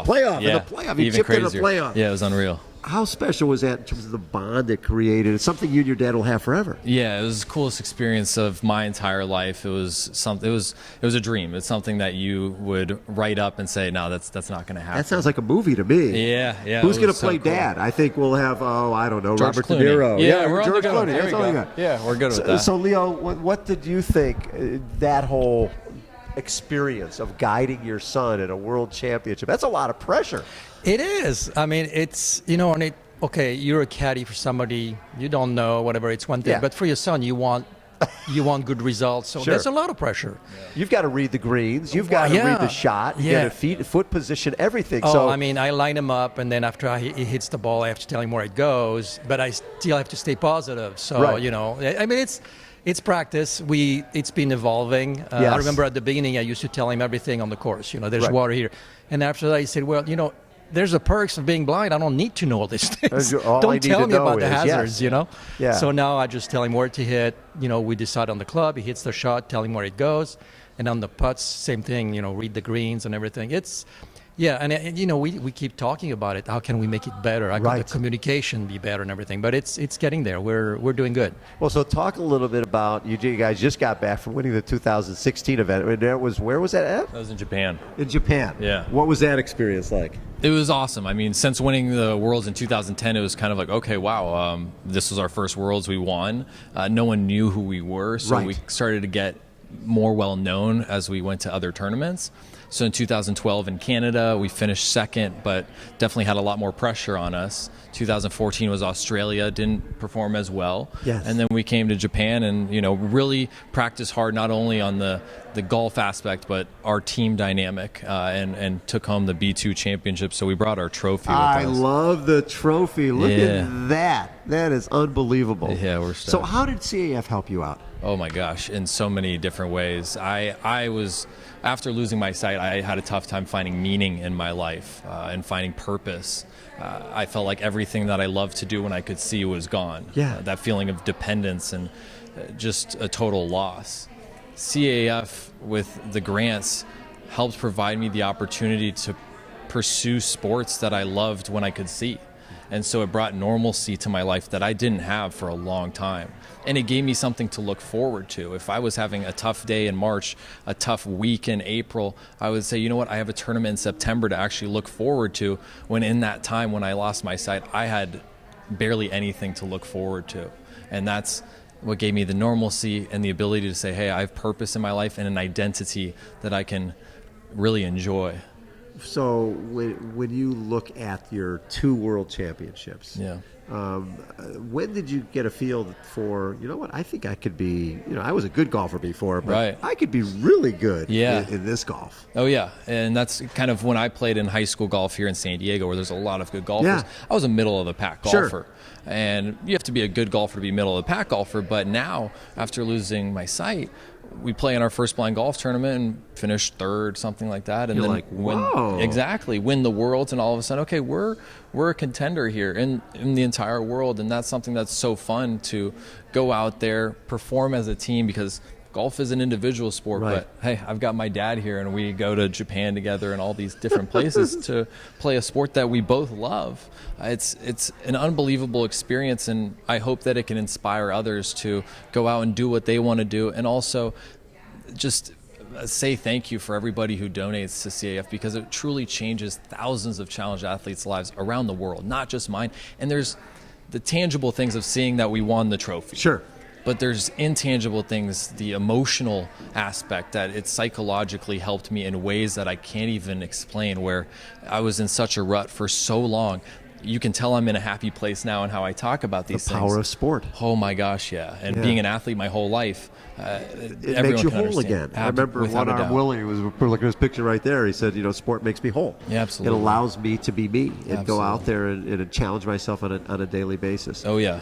So, how much you won in 2010 and you win again in 2016? I'm imagining the competition has gotten even tougher. It has. That it's gotten deeper. Yeah. Because and again, people don't know what's out there. Right. They don't know what they don't know. Now, more and more people who are visually impaired are finding out, wait, Yeah. I could play golf. Yeah. Did you find that the competition is even more intense than it was 6 years ago? Not only is it getting more intense, you're getting more young guns like myself. Right. It was I was between really myself and a guy from Canada Yeah. who was in his low 30s, and that's what's really fun. There was also a young man from Scotland who was Yes. 29. The three of us are really three faces of blind golf that will be there for decades to come, and that's what's really cool about it. And they're all amazing individuals. So to have folks that you're competing against, but also So you can be friends with them. Even though you're Absolutely. competing with them, it's like, hey, who's ever, especially with golf, Yeah. whoever's hot is hot. Absolutely. The ball's going to go in the hole or not go in the hole. Absolutely. I think there's a respect aspect to golf where I'm going to play my best. I'm going to try to win. And if I don't, if my competitor does Yeah. better, hey, hats off to them. So, Leo, from your perspective, what's been one of your favorite moments of this journey with your son? I mean, the first win in 2010 was unbelievable. It was totally unexpected. Like you said, nobody knew who Yes. we were, and to win that one was unbelievable. Now, 6 years later, to going back to the winner circles, it was pretty sweet as well. So there's a lot. I mean, there's a lot of small tournaments. Even in smaller tournaments, we had some great time. Yes. And now we know most of the people there, and they're from all over the world. It's a very, very nice group of people. So What did you learn about your son that you didn't know until you guys started traveling together? he's very competitive, but not to an extreme. I mean, he's pretty cool, even tempered on the golf course, which is good. So even under are pressure. you even tempered on the golf course too? Yeah, we're pretty good. Yeah, I mean, he's got the pressure. I mean, I got the pressure to give him the line, but he's got the pressure to hit the shot. So obviously you called that line when that chip went in. That was yes, all you. absolutely. Well, that was only for the line. That was in for the shot. all him. Execution, I'll take credit You take credit That's for it. right. I love it. It is a team. Who knew golf was a Absolutely. team sport? Exactly. I want to share something Yes. else too. We actually brought this. You get a green jacket for winning the Masters at Augusta on the PGA Tour. They gave us a green kimono for winning the World my Championship God, in Japan. I love that. So that's pretty darn awesome. You We might got a have to put green that kimono. on for us. Don't you Yeah, think? I can model it for you. Yeah, let's have I'll here. give I'll Dad the mic. give Dad the mic. Yeah. I'm gonna model the kimono. Jeff, can you get the green kimono? Green kimono. Oh my God. Let's see. How often? And to help out other athletes like Jeremy get his green kimono, go to donatecaf.com, 858-866-0959, a $50 donation. This is sweet. I like how they got logos on there and the Yeah. whole bit. Absolutely. A $50 donation gets you an Xterra backpack. $10 donation gets you a chance to win a trip for two to San Diego for San Diego Triathlon Challenge, a trip for two to New York for our Heroes Heart and Hope Gala. Jeremy Poinceneau and Leo Poinceneau. Thank you guys for everything you're doing for CAF. And so many people out there are understanding, well, wait a second, my life's not over. Right. I've got this challenge, but I could get a green kimono. Absolutely. Thank you, Bob, and thanks to everybody out there helping out, because it really makes a big impact in our lives, and not just myself, thousands of athletes around the world. It makes a huge impact, and some of us get deeper relationships with our dad through the experience as well. I love it. All right. Thanks, you guys. I appreciate it. Okay.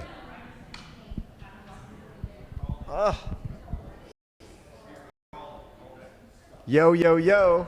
What you want me to do?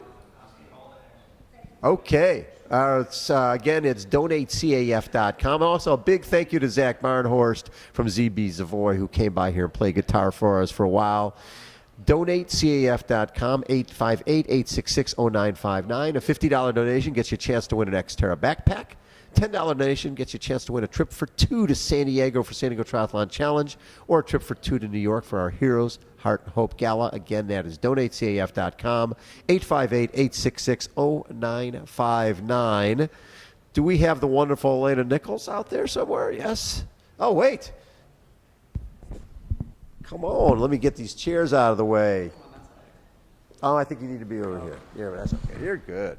This is Andy? Yeah, hi, Bob. Good to see you again, man. Good to see you, too. How are you? Good. How are you? I am fine. I do remember you from Murder Ball. You were the star. Yeah, I had pale, dyed blonde hair. Eminem was really popular at that time, so I was kind of riding that popularity train. But, You know, the hard part about that is when they film that, then that's there forever. So people see you and they go like, oh, my God, what were you thinking? Or they look at you now and say, man, you looked a lot younger back then, that as well, too. But I was really proud of how that movie turned out. It was really phenomenal. It was really a great display of the power of adaptive sports and how it changes people's lives. And what Challenge Athletes Foundation does is get the money and get it in contact with the people who need it to transform those lives. Exactly. So you were injured at the age of 16.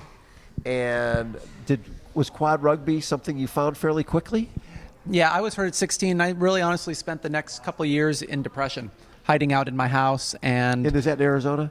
I was hurt in Arizona. And so I spent time there. And, you know, when you first get injured, everything feels like a struggle and you feel weak and you're kind of surrounded by everything you can't do. And then that's the power of adaptive sports is it rehabilitates not just your body, but your mind. Yeah. It also gets you mixed up with peers who are further down the journey than you and can give you little tricks of the trade. Mentors. Like, how to put your chair in the car quickly, how to, what jobs are good to, where's good school to go to. You also build your body through the sports, but it's really the connections you make through the people there that really transforms your life for the positive. So was quad rugby one of the first sports?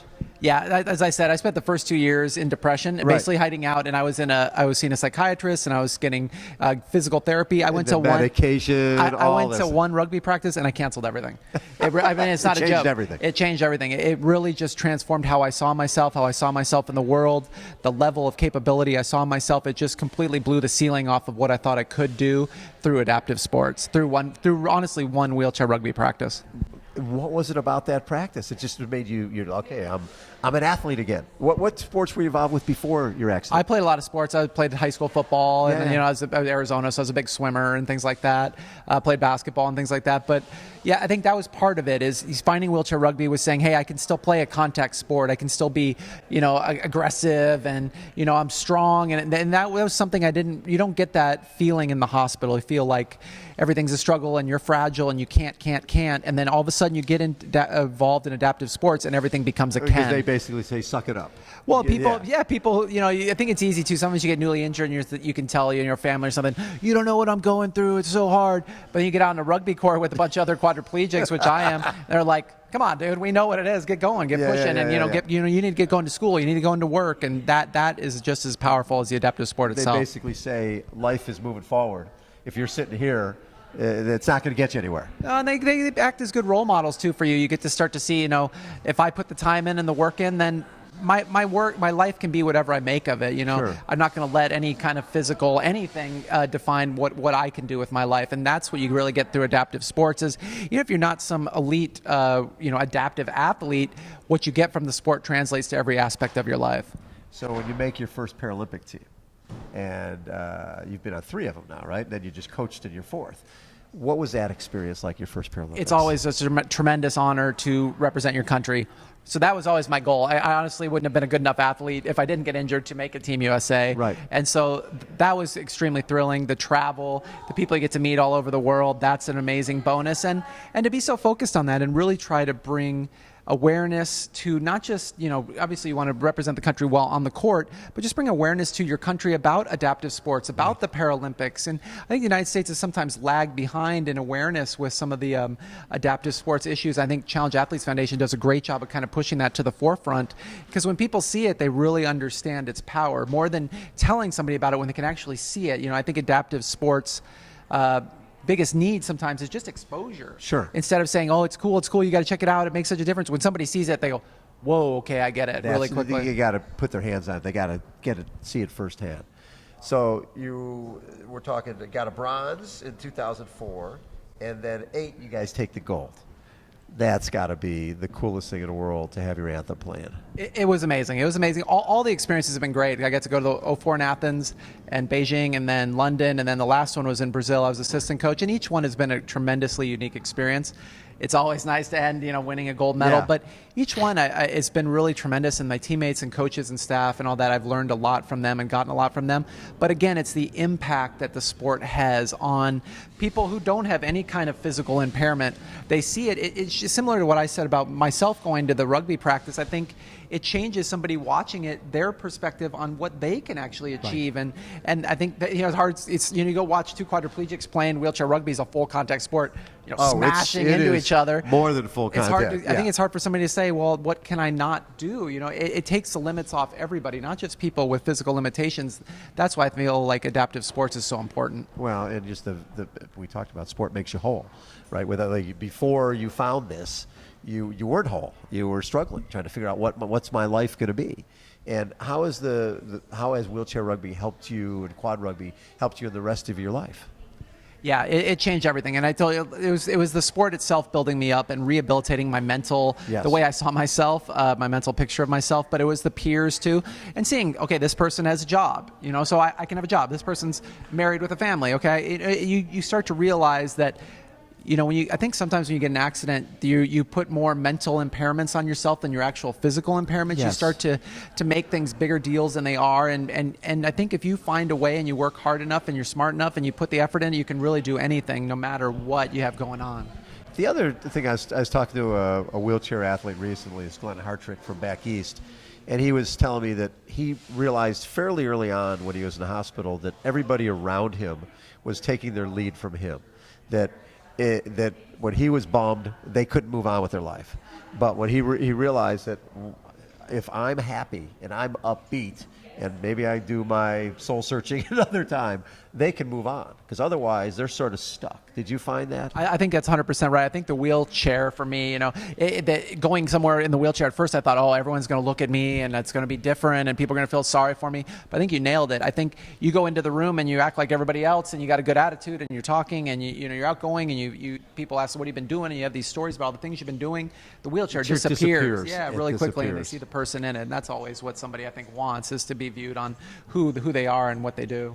So I know you're a coach, but I'm sure that coaches, that there's a big umbrella under everything that you do as a coach, because you're dealing with a lot of newly injured who are coming in and what's my life going to be and how am I going to succeed in life? How important is that aspect of this? Because you seem like that type of guy, that this is what your role is. That honestly, at this point especially, it's more important, and it's really been more important even sometimes in the results on the court. I mean, yeah, it's great to win the game, but you got to have the bigger picture that this is a community and that, somebody really helped me and supported me when I needed it, and now that's my role as well. It is a family, and it is, somebody raises the bar, not so much on athletic performance, oh, they had a faster time or a higher score or something, but just like, look at what they're doing, look at how they refuse to let anything get in their way. And I think we live in a time sometimes where human potential is minimized, and we keep doing more things with machines, and people are doing less, and adaptive sports really shows you where human potential is really unlimited, and really when you push yourself and don't find reasons to quit, you find reasons to persevere, how far you can really get. How important is this mission in terms of the dollars that CAF provides so that you can buy a piece of sports equipment? Because a lot of times that stuff's just not covered. Yeah, I've done a lot of traveling and speaking and done a lot with USA. I mean, Challenge Athletes Foundation is the backbone of Team USA. They sponsor so many athletes that wouldn't even really exist under a Challenge Athletes Foundation. And it's so important that giving money to Challenge Athletes Foundation, you're really not giving to Challenge Athletes Foundation, you're giving through Challenge Athletes Foundation. It's a good way to get, Challenge Athletes Foundation gets the money into those adaptive horse saddle, a wheelchair rugby chair, a blade, a running blade for an amputee, whatever is needed, and that's really it changes everything. We do a lot of work. We're on the San Diego Sharp wheelchair rugby team here. We do a lot of outreach with service personnel coming back, and again, the power of adaptive sports, and that environment is amazing, and how quickly there really is a correlation between how quick people get involved in adaptive sports and how quick they get back to living a life that they feel is productive and enjoyable. So James Sa, who works here, is playing with you guys. Is he any good? There's nobody watching here, so you can sort of tell us that he's he's a bench warmer. Or James is a good guy, and he's definitely an up and comer on rugby. He puts a lot of training and time into it, but he also does a lot of great work here in Challenge Athletes Amazing Foundation. work, And yes. we really try to make, like you said, even 10 times, 100 times the impact we make on the court, off the court, in the community. And James does a great job of helping us do that. Your favorite moment from your athletic career? You know, honestly, my favorite moment from my athletic career has really nothing to do with me or I'm me sure being it an would, athlete. yeah. It's those moments. It's those moments going into a hospital for the first time when Yes. somebody's newly injured, and then seeing them 2 years later, you know, independent and strong and positive and capable when you saw them before when they were down and scared and feeling unable. And they say, you know, it was that talk that helped me. It was hearing about adaptive sports. It was realizing that my potential isn't stunted. My potential may have changed paths, but it's as unlimited as I want it to be. I love that. Andy, thanks so much for taking time, man. Congrats on everything you're doing. Thank you so much for having me, and thank you, Challenge Athletes Foundation, for supporting adaptive sports. It makes such a tremendous positive difference in so many people. And again, it's donatecaf.com, 858-866-0959. A $50 donation gets you a chance to win an Xterra backpack. A $10 donation gives you a chance for a trip for two to San Diego for San Diego Triathlon Challenge. If you haven't seen that event, it's unbelievable. Or a trip for two to New York for our Heroes Heart and Hope Gala. Andy Cohen has been our guest. Thank you for everything you're doing to bring people along and get them back in the sport. No, I'm it happy to changes help. lives, baby. Thank you very much for having me. All right, Andy Cohen has been our guest again. You can go to donatecaf.com, 858-866-0959. Andy Cohen has been our guest. Our next guest, the handoff. Thank you. Lena Hello, Nichols Bob joins Babbitt. us. Hi, beautiful. Let's hug it out. Okay, Mwah. so I know you just had a special anniversary. I did. 16th anniversary was this weekend, and you were down in Mexico? Yes. 16th anniversary of your accident. Yes. Wow. So I call it my Alive Day, and I decided to spend the day down in Mexico surfing a point break called K38. Yes. And Oh, very famous break. it was awesome. Big waves? You know, they started small and it picked up. I had a really fun day. It was really great. And so when you do that, it's allowing you to sort of accept, okay, this is where my life is. Look at I've been to Rio, I've been to London, I've been to Beijing, I've been to Athens. You've been all these different experiences because of what happened to you when you were snowboarding that day. Yeah, it's a lot to process. I couldn't think of a better way than sitting out in the middle of the big blue ocean, you know, waiting between sets and just kind of reflecting on it all. I've been in a chair 16 years. In that 16 years, I was able to learn about adaptive sports. About 2 years after my accident, I learned about wheelchair basketball. And got a gold medal, by the way. Yeah, well, you know, how it happened was I learned about the sport, and then I realized how much I needed the equipment to Yes. be able to participate. And that's where the Challenge Athletes Foundation came in. How'd you find us? You know, I Googled you, and it was this amazing thing. Back I learned in, we're talking 2002. I didn't even know Google was around. Wow. It was okay. a thing. Yeah, on my Dell Inspiron, old laptop. On your Mac 1, yeah. Yeah. So, you know, it was a really, it was a huge blessing to learn about CAF and what they do for athletes with disabilities, giving people what they actually need to get active again. Yes. I was an athlete before my injury, 3-sport athlete, Right.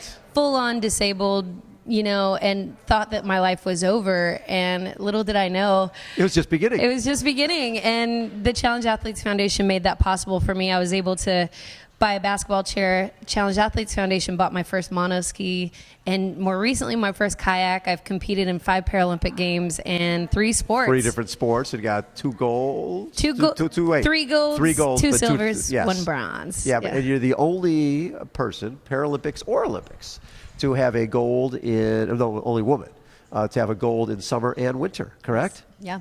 That's What pretty an cool. honor, yeah. It is a really big honor.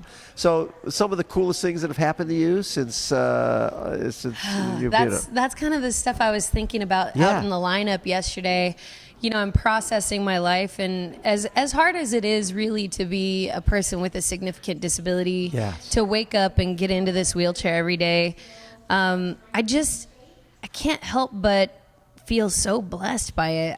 I'm really, really fortunate to be an athlete with a disability in the Yes. United States, been given the equipment that I need and the opportunities that allow for me to do what I Yes. love. So, Yes. I mean, I've thought a lot about how hard sometimes it is because I respect my experience, but more often than not, it's all really cool stuff. I mean, I've met the president multiple times. I found myself on the ESPY's red carpet. Yes. I've rang the stock exchange bell, and there's just all this really amazing pinch me moment Right. kind of stuff that's happened, and I'm really incredibly blessed. But I see you light up when you see Kumaka or you see some Yeah. of these kids, right? Absolutely. Who are, I mean, fortunately you were older when this happened. Yeah. When someone is like 4, 5, 6 years old, has that traumatic injury, and their parents don't know what's next. Right. How important has that been for you to be that person, to be Yeah. that conduit, to let them know, hey, Challenge Athletes Foundation is there. We could get you, you want a skateboard? We'll get you a skateboard chair. Yeah. I actually just got a comment on my post yesterday on Instagram from Kumaka. He's just like, I can't wait to surf with you, and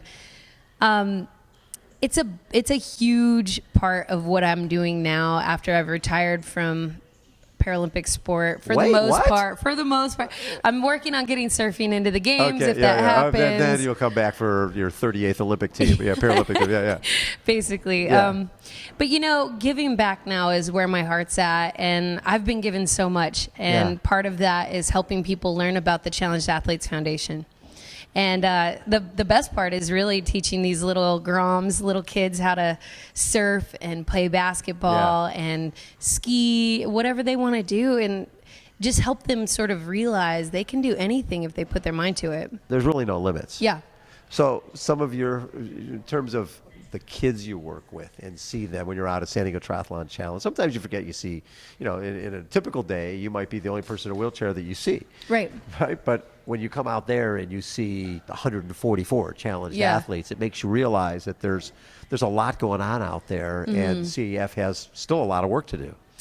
Yeah, well, what a huge impact CAF is making, though. And one of the best days of the year, it's the best day in tri, hands down, Yeah. but the best day of the year for me is the San Diego Triathlon Challenge, because it's for the first time in some of these kids' life, they do get to coexist and mingle and play with people that are like them. So, Exactly. they're single leg amps, and we're all running around, and you'll see some of these kids just kind of like playfully steal each other's prosthetics, and it's like, where can they do that in any other environment, and it's heartwarming, but it's hugely impactful, and I know these kids look forward to it every year. I remember one of the moms came up to me a couple years ago, and she said, you guys don't realize how special this is. For 364 days a year, Right. my son feels like a freak. For one Yeah. day, he's like everybody else. Yes. And you don't really think about that, Yeah. and how important that is.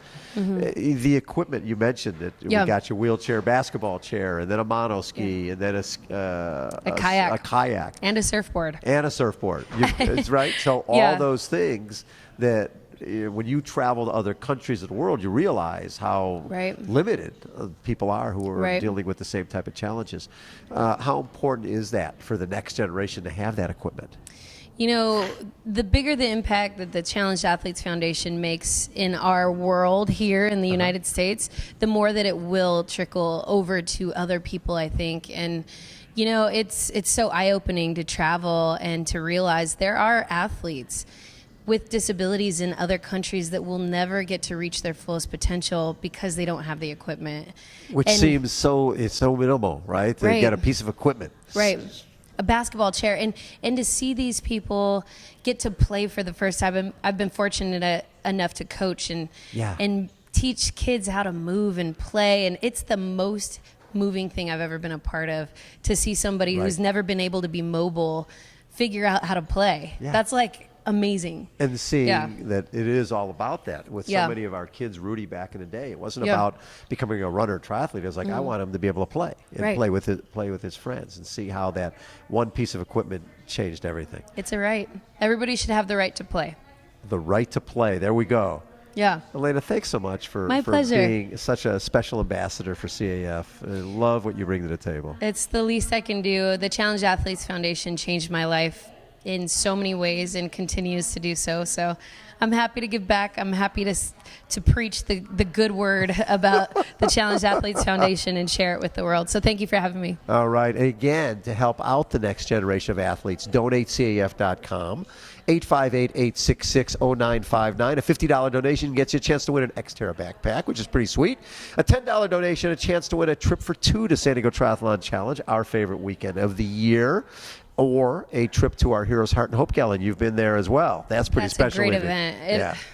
Tears will flow. But it's a great time too. Yeah. It's moving. It's yeah. very moving. Elena Nichols has been our guest. This is a breakfast from CAF. Want to thank everybody for being involved today. Thank you all for your amazing support of CAF. And again, donatecaf.com, 858-866-0959. Until next time, my name is Bob Babbitt. Definitely keep supporting CAF, and you'll see athletes like Elena Nichols at the next Paralympic Games. Thanks, everybody.